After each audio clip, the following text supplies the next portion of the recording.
Grabar.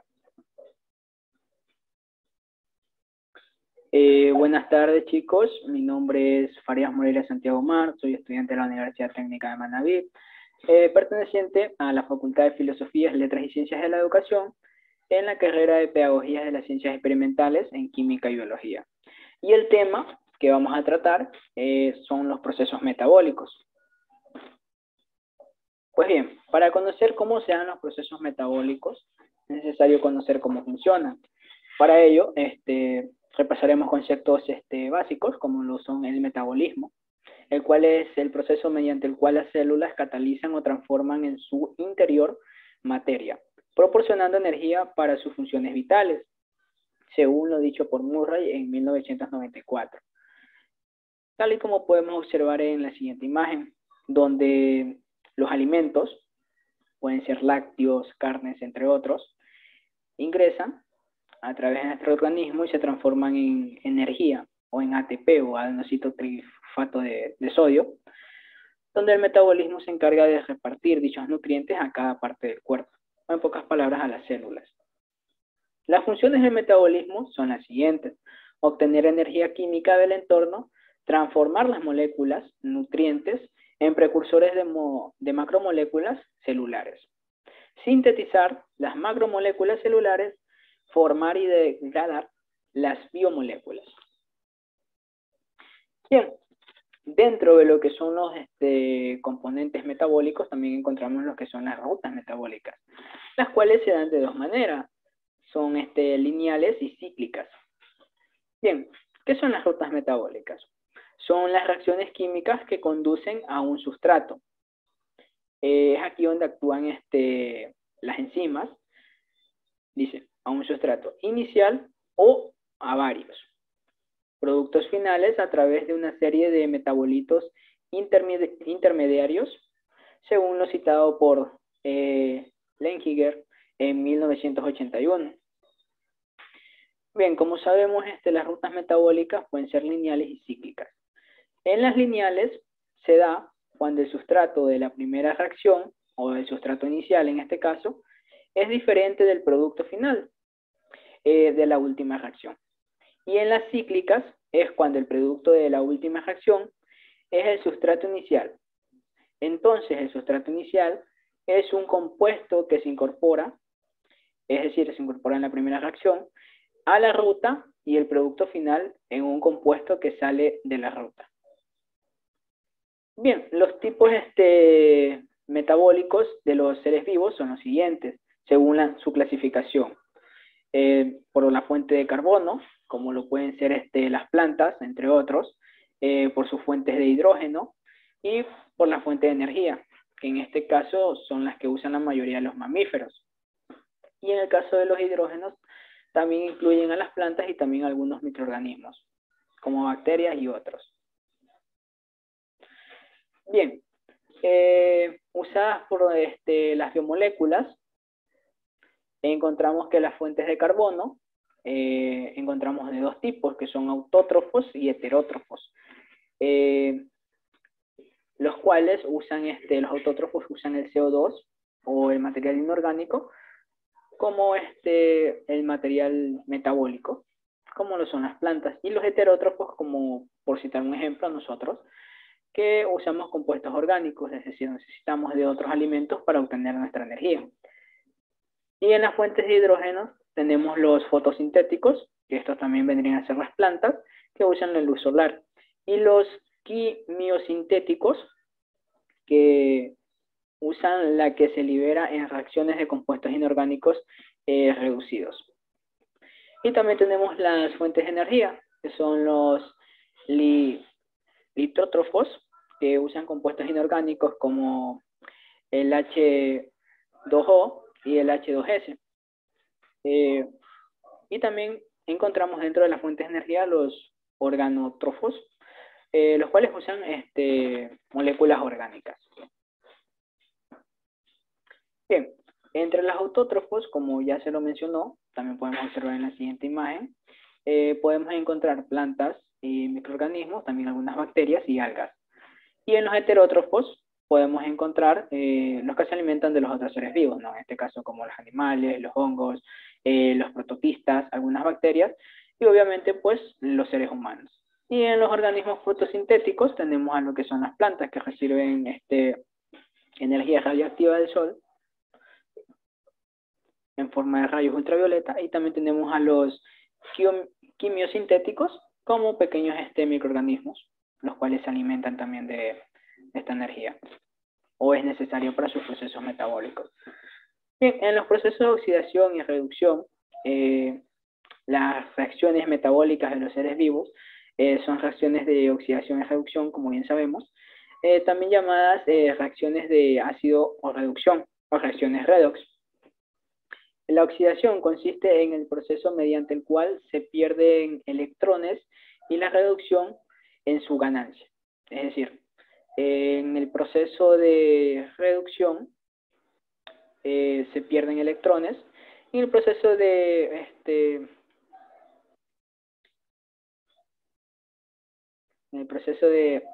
reducción se ganan.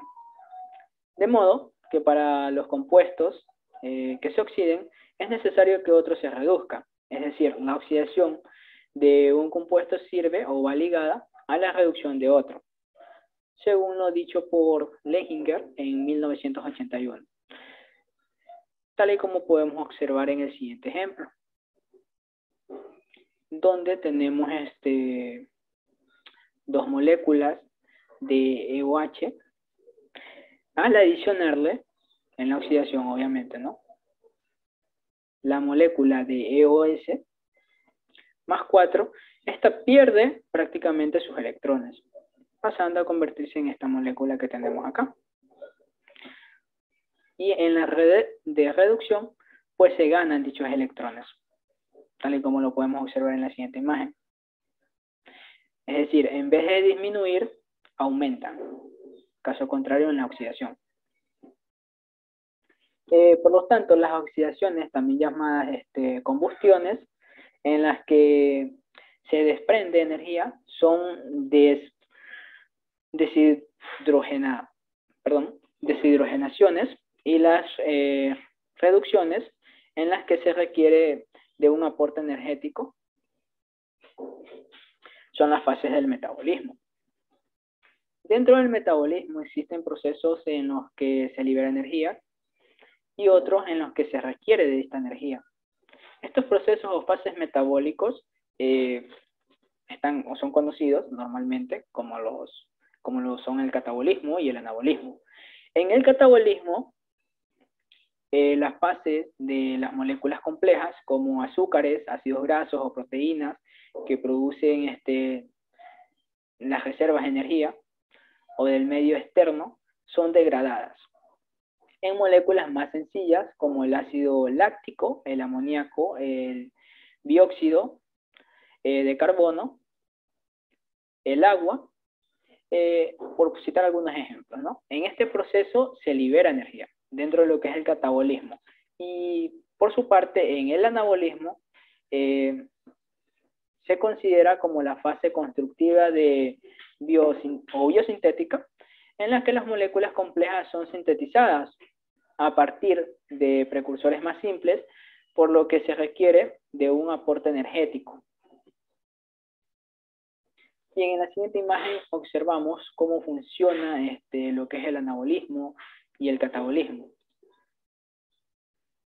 donde dichos procesos, como podemos observar, en el catabolismo se obtienen sustancias un poco complejas que se transforman en sustancias menos complejas, tal y como podemos obtener aquí el adenosintrifosfato de sodio, y que pasa al anabolismo y se convierte en sustancias mucho más complejas. Es decir, en el catabolismo de tener sustancias complejas, pasa a convertirse en sustancias menos complejas. Y es viceversa lo que cumple el anabolismo. Es decir, las grandes moléculas se convierten en moléculas simples y las moléculas simples en grandes moléculas. Bien, el ATP o el adenosintrifosfato de sodio Es una molécula que se encuentra en todos los seres vivos y constituye la principal fuente de energía. Esta está originada en el metabolismo y se comporta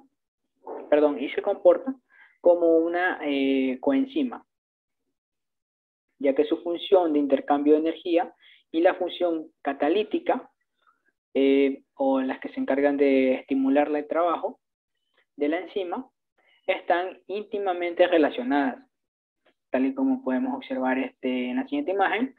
Este está compuesto por grupos fosfatos, grupos adenínicos, y asimismo por una ribosa. Por su parte también tenemos que el ATP o adenosín-trifosfato de sodio pasa y se convierte en lo que se conoce como adenosín difosfato. Nos dice que el ATP es degradado en ADP o adenosín difosfato debido a las reacciones químicas que ocurren en el metabolismo, que es lo que se acaba de explicar anteriormente, ¿no? Por lo que la energía que se necesita para las funciones endergónicas se utilizan en la hidrólisis del ATP, tal y como podemos observar en esta imagen. Todo sigue un ciclo, un proceso, en el cual tenemos el ATP, o el adenosín trifosfato, que libera dicha energía, donde él se transforma en ADP, que es la energía consumida en pocas palabras. Esta se podría considerar que el ATP es la energía de reserva y el ADP es la energía que se consume. Bien, entre los procesos metabólicos también tenemos lo que es la fotosíntesis, ya que es un proceso que se da a través de las plantas por medio de la luz solar. Entre sus principales fases bioquímicas encontramos dos fases, la fase luminosa y la fase oscura. Bien, ¿cómo funciona el proceso de la fotosíntesis? Funciona de la siguiente manera. Las plantas absorben el agua y las sales minerales del suelo a través de la raíz, tal y como podemos observar aquí. Esta mezcla de agua y sales minerales forma la savia bruta. La savia bruta se transporta desde las raíces hacia todas las partes de la planta por medio del tallo, tal y como lo dice el paso 2, ¿no? Que la savia bruta es transportada a través del tallo hasta las hojas. Y bueno, en las hojas la savia bruta se transforma en alimento gracias a las sustancias que toma el aire y la luz solar. Este alimento se llama savia elaborada. Desde las hojas, la savia elaborada se distribuye a todas las partes de la planta a través del tallo, tal y como podemos observar, ¿no? Pasa desde la raíz hacia el tallo, que a su vez la lleva a los ojos. Aquí se transforma en una savia elaborada y posteriormente es aquí donde en general ocurre en la fase luminosa y en la fase oscura ocurre el proceso de la respiración de las plantas.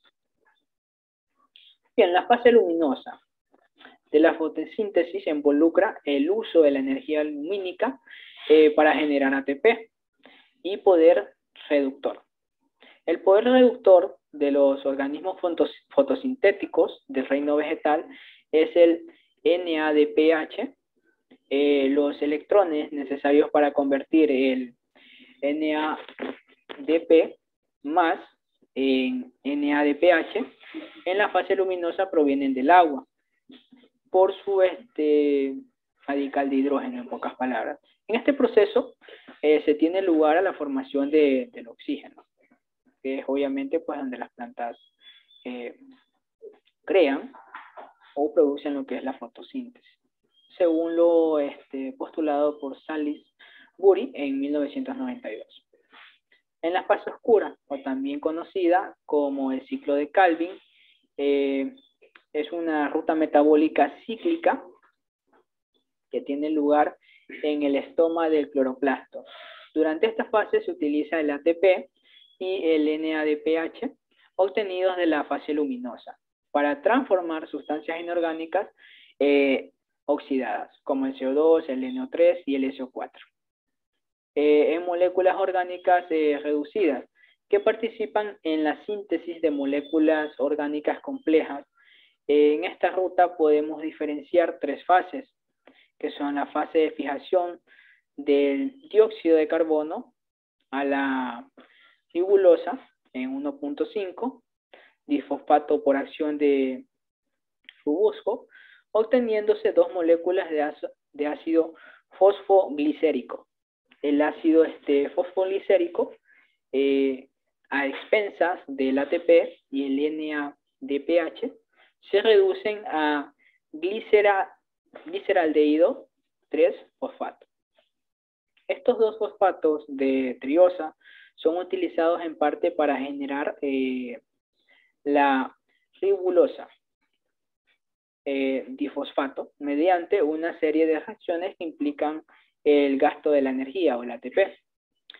Y en parte son desviados hacia al anabolismo para servir de precursores a distintos tipos de biomoléculas, según lo citado por Salisbury en 1992. Bueno, tal y como podemos observar aquí en esta imagen, para que se vea la fase luminosa, que es esta, o es el predominio de la fotosíntesis o fotosintético, y acá tenemos la fase oscura. En la fase luminosa, el tilacoide, que es una estructura externa de la planta, se producen las transferencias de electrones a través de la energía solar, y a su vez la segregación de dióxido de carbono y oxígeno, gracias a lo extraído de las raíces por medio del agua.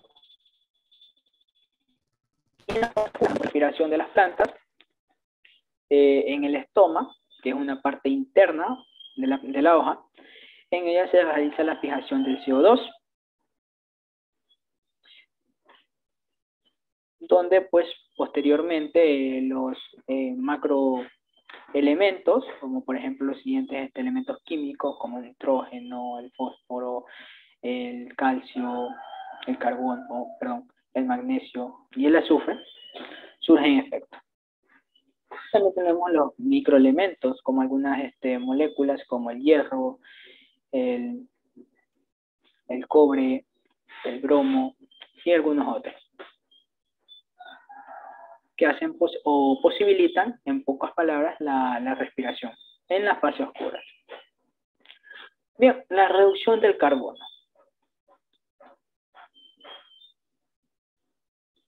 Esta fase se lleva a cabo cuando los productos formados en la fase luminosa son usados para formar enlaces ecovalentes de carbono de los carbohidratos. La fijación del CO2 se realiza en tres etapas, que son la carboxilativa, la regenerativa y la reductiva. En la etapa carboxilativa, el CO2 se fija a una molécula de átomos de carbono, la ribulosa en 1.5, difosfato, formándose un compuesto inestable de 6 carbonos, que se divide en dos moléculas de ácido T3-fosfoglicérico o PGA. En la regenerativa, las 5 moléculas de gliceraldehídos 3-fosfato restantes se utilizan para regenerar la ribulosa en 1.5 difosfato y hacer que el ciclo de Calvin pueda proseguir. Y por su parte, en la reductiva, el ácido con 3 fosfoglicérico se produce a los gliceraldehídos utilizándose el ATP y el NADPH. Las moléculas de gliceraldehídos forman las siguientes rutas. De cada 6 moléculas, una será empleada para sintetizar moléculas de glucosa o vía de hexosas, en pocas palabras. También los ácidos grasos, los aminoácidos y en general todas las moléculas que necesita la célula para sus procesos metabólicos. Por su parte, la mayor parte de las plantas terrestres toman el CO2 o el dióxido de carbono directamente desde la atmósfera. Depende de la difusión del dióxido de carbono a la atmósfera hasta los cloroplastos donde se realiza la fijación. Las plantas acuáticas, como las algas y otras, muchas otras, han desarrollado diversos mecanismos para incorporar el CO2. Las que transforman el bicarbonato en dióxido de carbono extracelular y lo incorporan rápidamente al interior celular. Y también tenemos las que bombean el bicarbonato de la célula y posteriormente lo convierten en dióxido de carbono por acción de la anhidrasa carbónica. Bueno chicos, esto ha sido todo por hoy. Cualquier duda o pregunta que tengan respecto del tema, por favor me la hacen llegar por medio del grupo de WhatsApp. Sin más que decir, pues, que tengan una buena tarde.